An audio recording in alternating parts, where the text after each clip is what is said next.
With great powers comes great responsibilities। ये बात मानने वाला पीटर पार्कर अगर कभी इसी बात को मानना भूल जाए, यानी वो डार्क बन जाए या फिर समझ ना पाए कि कौन सी सपना है कौन सा हकीकत, तो फिर उसकी स्टोरी कैसी होगी।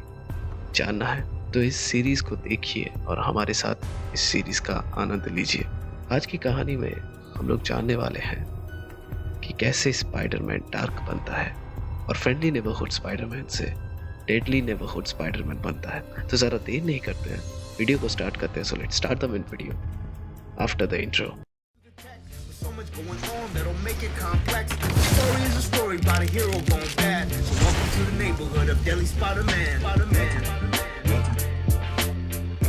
तो शुरू में हमें स्पाइडरमैन दिखाया जाता है स्विंग करते हुए, पर अगर आप गौर करोगे तो आपको दिखेगा कि ये हमारा नॉर्मल स्पाइडरमैन नहीं है। इसके नाखून बड़े हैं, इसके हाथ पैर कैसे हो रखे हैं, और ये हमसे कहता है जब तुम एक ऐसे इंसान हो जिसके मुंह में हमेशा मजाक और गालों में हमेशा हंसी है, तो लोगों को ये पसंद नहीं कि तुम ना हंसो। ये उन्हें अनकंफर्टेबल फील कराता है, क्योंकि उन्हें लगता है कि उनका दिन खराब है, तो उनको खुश करोगे तुम, उन्हें एहसास दिलाओगे कि दिन के आखिर में सब कुछ ठीक हो जाएगा। पर असल में ऐसा होता नहीं है। इन कुछ दिनों में मुझे कुछ अजीबोगरीब सपने आ रहे हैं। मुझे समझ नहीं आ रहा कि क्या सच है और क्या सपना। यहाँ तक कि मैंने एक शख्स जिसका नाम स्लीप स्टीलर है उससे भी लड़ाई की, पर ये सपने मेरा पीछा ही नहीं छोड़ रहे। देर से ही सही, पर मुझे खुद को ट्रैप्ड फील होने लगा, जैसे सबने मुझे घेर लिया है, जैसे मैं अपना बेस्ट नहीं कर रहा। पूरे लोगों को जेल पहुंचाना और बड़े विलन से लड़ना, यहाँ तक कि खुद की दो जिंदगियां जीना मैं और भी बेहतर कर सकता हूँ। और जैसे वेनम कहता था, सही वक्त में सही बटन्स प्रेस करो। मुझे पता है कि मेरे अंदर कोई एक ऐसा शख्स छुपा है जो इस दुनिया को बेटर बना सकता है, जो मुझसे बेटर है। और इसीलिए मैं कैलिफोर्निया में हूँ और पीटर हमें एक बड़ी से हॉल के अंदर बैठा मिलता है, जहाँ बहुत सारे कंप्यूटर्स और स्पीकर्स लगे हैं। ये जगह टेक्सोनिक रिसर्च लैबोरेटरी है, जहाँ पीटर अपने एक्सपेरिमेंटल आइडियाज़ को लेकर रिसर्च करने के लिए आया है। और फिर हमें पीटर के लैब पार्टनर क्रिस्टल दिखती है।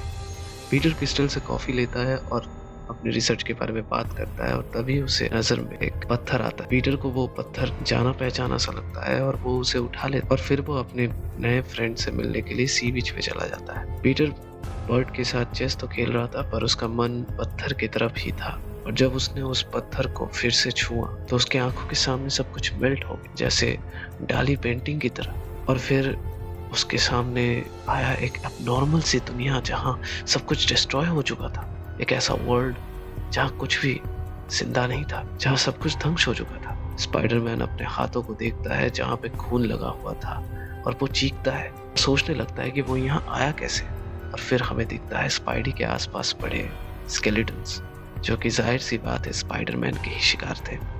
फिर पीटर का नाइटमेयर टूटता है और पीटर गेम हार जाता है। पीटर बर्ड को बाय बोलता है और वहां से निकल जाता है। जाते वक्त वो एक बस के छत पे चढ़ के अपना ड्रेस पहनता है और हमारे सामने आता है फ्रेंडली नेबरहुड स्पाइडरमैन। वहीं पे कुछ बच्चे चिल्लाते हुए भाग रहे होते हैं, क्योंकि उनको एक बड़े बियर ने हमला किया था। स्पाइडी उनके वेब से बांध देता है और एनिमल प्रोटेक्टर्स को कॉल करके बुलाता है और वहां से निकल जाता है। और फिर न्यूयॉर्क के ट्रैफिक को मिस करते हुए अपने आलीशान सी बीच हाउस पे पहुंचता है। ये घर उसके दोस्तों है जो उसके साथ में काम कर। पीटर काउच पे बैठता है और पत्थर को गौर से देखना शुरू करता है। तुम क्या हो, ये तो मैं पता लगा कर ही रहूं छोटे दोस्त। अब ये मेरे सुपर साइंटिफिक दिमाग के ऊपर है कि क्या हो तुमको ढूंढ के निकालना। ये दाग, ये मार्किंग्स लग रहे हैं जैसे छोटी सी स्टोरी लिखी हुई है, एक छोटी सी स्टोरी। नहीं, फिर से नहीं। और हम पीटर को फिर से एक और नाइटमेयर और अंदर देखते। क्या हो तुम जो मुझे ऐसे दिन में जगे हुए नाइटमेयर्स दिखा रहे हो? ये हाथ मेरे नहीं है, ये मेरा घर नहीं। और फिर हमें पीटर का बूढ़ा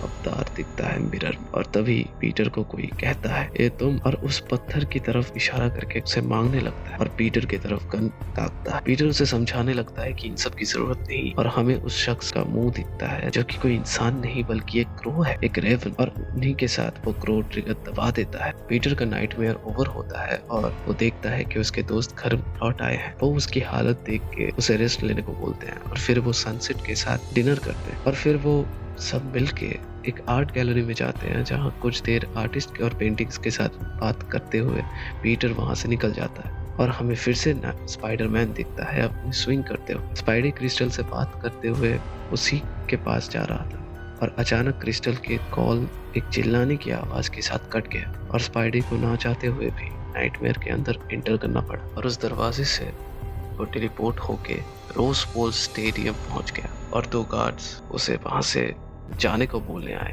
पर अचानक से वो दोनों मर्ज हो गए और एक भयानक मॉन्स्टर में बदल गए। इस तरफ हमारा स्पाइडी भी बदल रहा था धीरे धीरे, जो उसने गौर ही नहीं किया। स्पाइडी उससे लड़ते लड़ते सोचता है कि ये सब कुछ एक सपना है और तुम मेरी ही इमेजिनेशन हो। पर पहली बार मुझे मेरी ही इमेजिनेशन से डर लग रहा है। स्पाइडी किसी तरह वहां से बच के निकल जाता है। रास्ते में जाते हुए उसे समझ में आता है कि ये दुनिया उसकी नहीं है, वो यहाँ नहीं रहता। फिर वो जहाँ लैंड करता है वहाँ उसे दो और मॉन्स्टर्स दिखते हैं जो कि एक जायंट फ्रॉग और जायंट स्नेल है। तुम लोग सच में यहाँ हो ना? मेरा इमेजिनेशन इतना बुरा भी नहीं है। और फिर एक के बाद एक मॉन्स्टर्स को डॉज करते हुए और कुछ को मारते हुए पीटर क्रिस्टल तक पहुँचता है और उसे हाफते हुए पूछता है कि क्रिस्टल ठीक है या नहीं।